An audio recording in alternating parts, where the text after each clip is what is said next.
Hello, we are with James Hambelton, and we're going to listen to his story about uh, him and his family's gold dust days in, what was it, Fairplay in Alma, Colorado. And here's a little picture of the gold dust equipment and everything, and he's got that hanging on his wall in his apartment. And that's him by where him and his dad made this digging there, but he'll tell us more about that. And here's the whole family right there. Alma, Colorado. Gold dust. All right. Go ahead, Jim. Well, it was actually in 1942 when I was 7 years old, and my mom took me to this church in Alma, and I accepted Jesus as my Savior, and that was 81 years ago. So that church is still there. That church was started in 1936, and I was born in 1934. And I think we have a picture of that church. Right there. Here it is. Right there.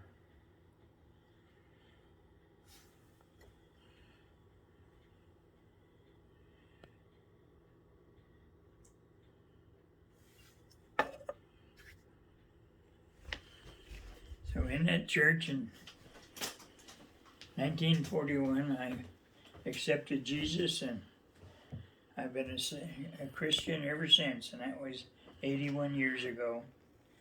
So my dad at that point was digging this big hole right at the top of Fairplay Hill.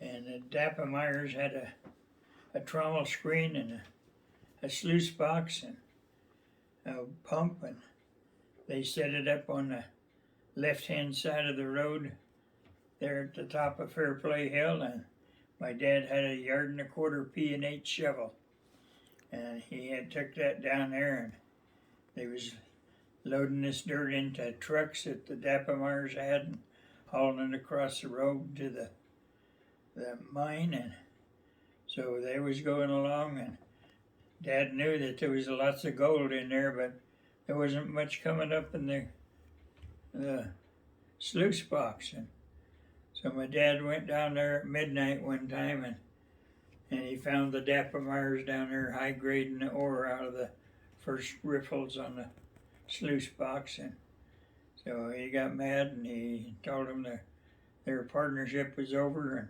he took his 1.25 P&H shovel and moved it back up to Alma, and they finally just gave up because they had no way to dig out of any more of that hole. But during the time that he dug that out, they took lots of dirt out of there, ran it through that trommel screen, and all the tailings went down into the canyon because there was a big canyon there. And so they didn't have to haul away the tailings, that just run down the mountain into the creek. And so after that way, my dad got a job up in Silver Plume, Colorado, in the silver mines. And we went up there. We didn't have a house up there, but he had a 1928 Hotmobile truck, and he put a canvas on the back of that old truck, and we lived up there at Silver Plume in that old back of that old truck for a long time.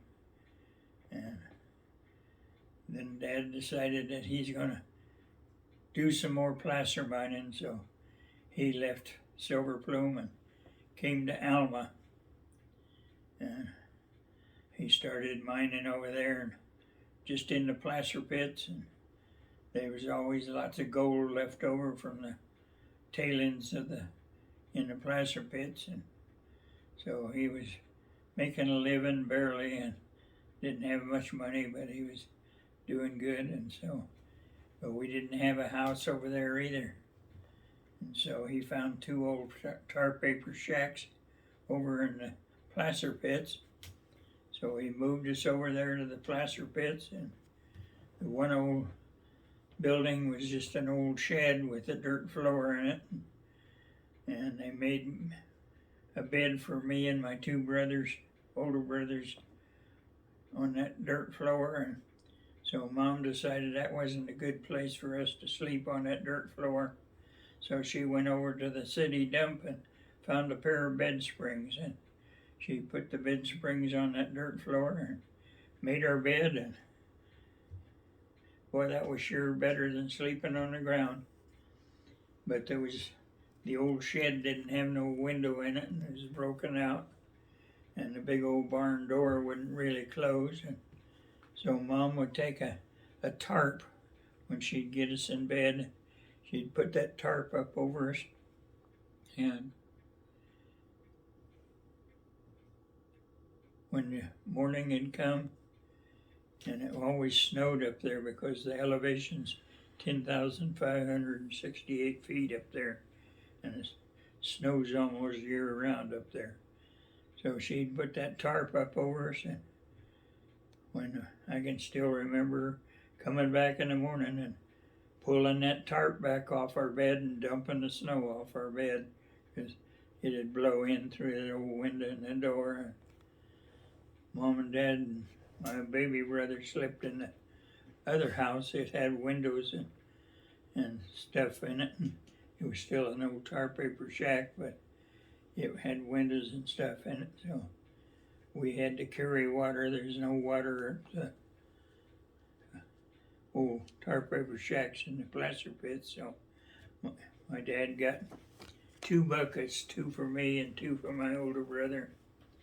And there was an old pond about a mile from where the house was, and so we'd go down there real early in the morning before school started, and we'd get 2 buckets of water apiece and bring them back. And after a while, my brother decided that there's fish in that pond, we could catch them. So he made a trout line, and when we'd go down in the morning, we'd throw that trout line across the pond there. We'd come back after school to get more water. Why, we'd pull in that trout line and always have 4 or 5 fish on it. So that was a good thing, we had fish. And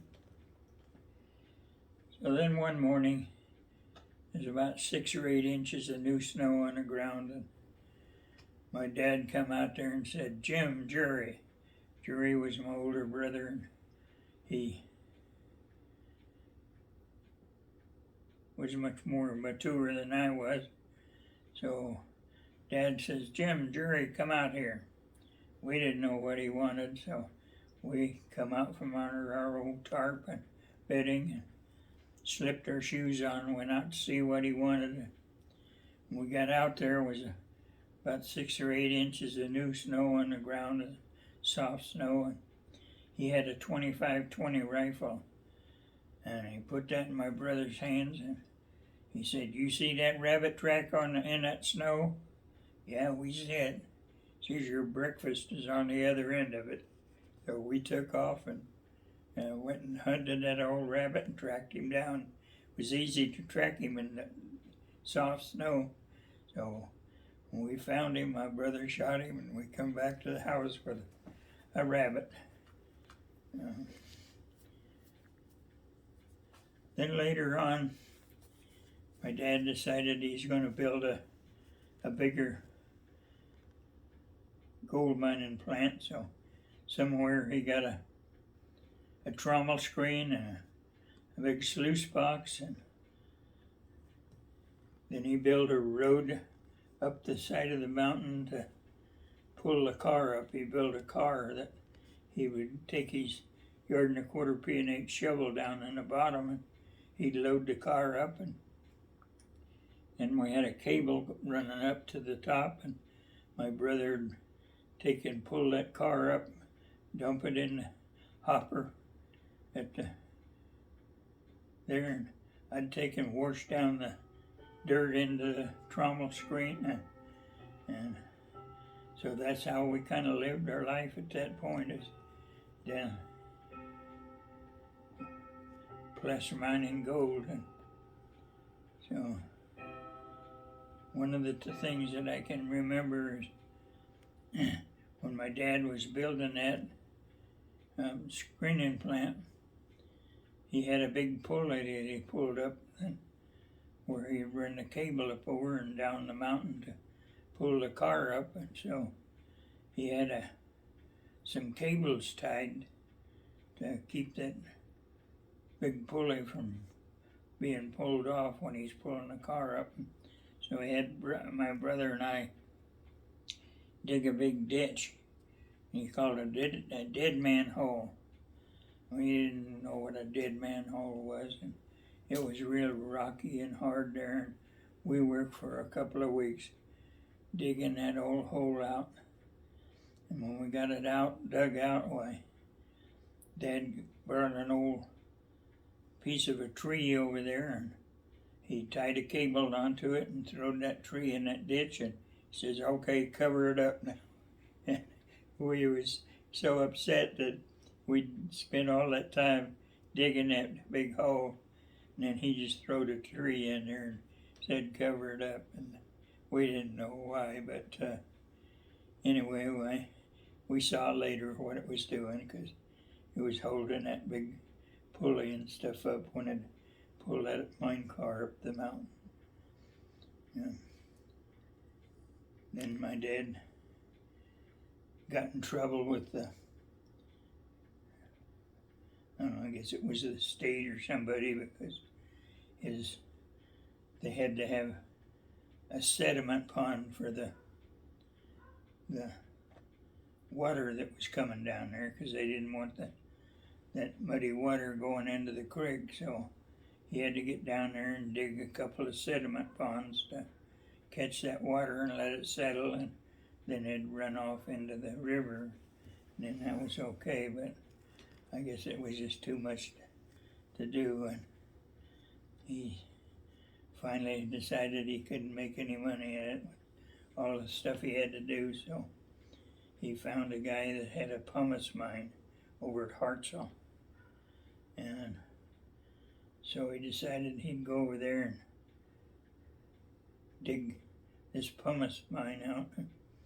Pumice is a lava rock that they make cement things out of, and it's real light. So he got over there and took his 1.25 P&H shovel and hired somebody to haul it from Alma over to Hartselle. And then we got the guy with the big truck couldn't go out through the prairie, so we unloaded it off the truck right there on the highway, and we went through the fence and walked that old P&H shovel out through the prairie to where the mine was.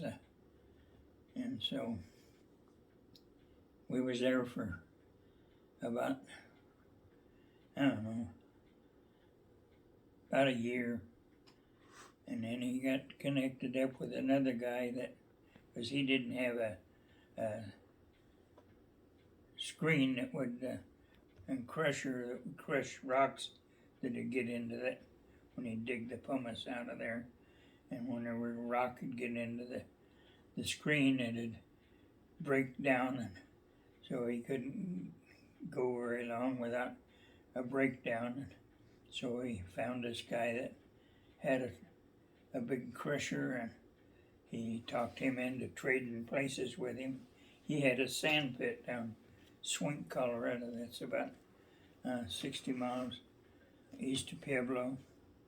And so we decided, well, we'll move down there and run the sand pit, and this guy's going to take the pumice mine over. So he made a contract with this guy, and he told him that he'd give him the 1.25 P&H shovel, and this guy had a 3/8 yard drag line down there at the sand pit. So we moved down there, and there was no place to live down there, and there was an old barn or shed that the guide worked on his vehicles in.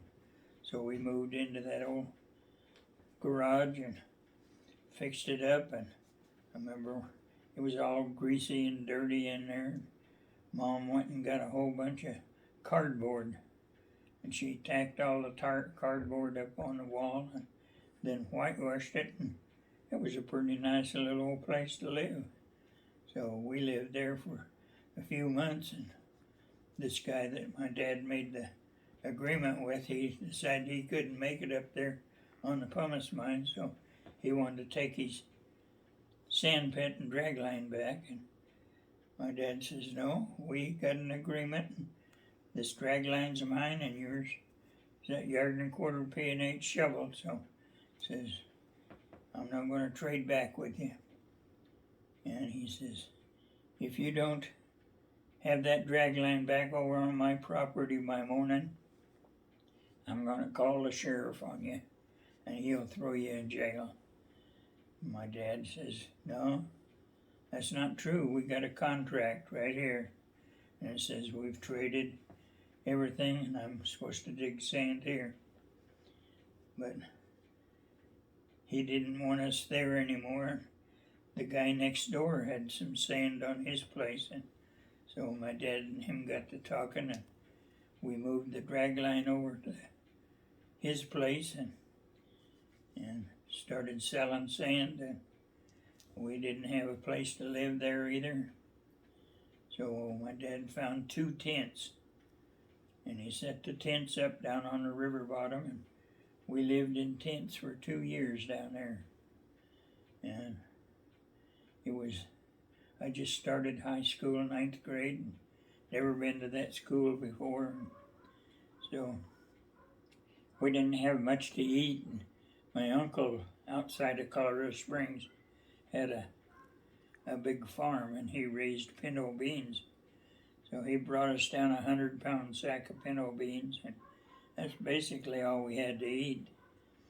But across the street from where we had the tent set up was the city dump, and they would bring the cull onions in there that wasn't sellable and dump them in the dump, and us kids would go over there and dig through them onions and find some that was not too soft, and we'd take them home and have them on our beans, and boy, that was really good. So anyway, when I started high school right after that, well, I had in my mind as a cocky young man, I thought, oh, I'm going to impress all the girls when I get on this bus.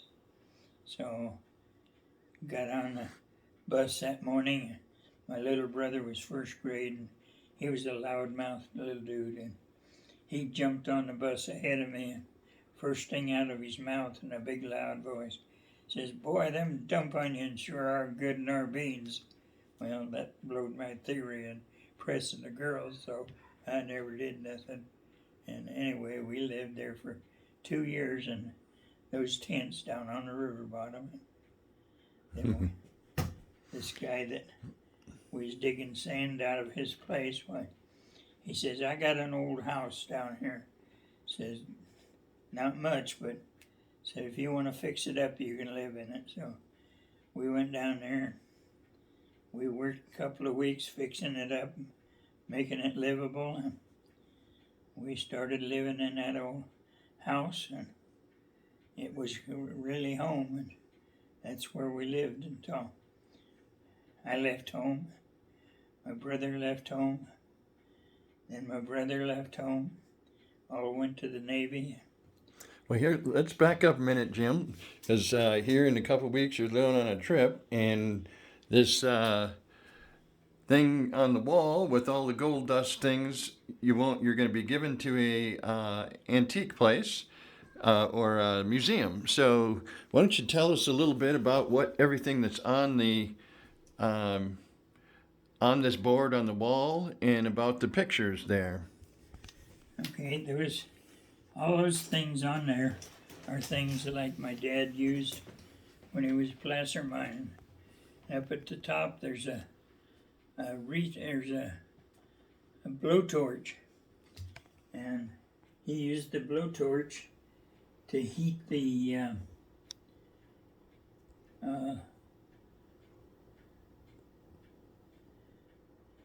The gold or the retort.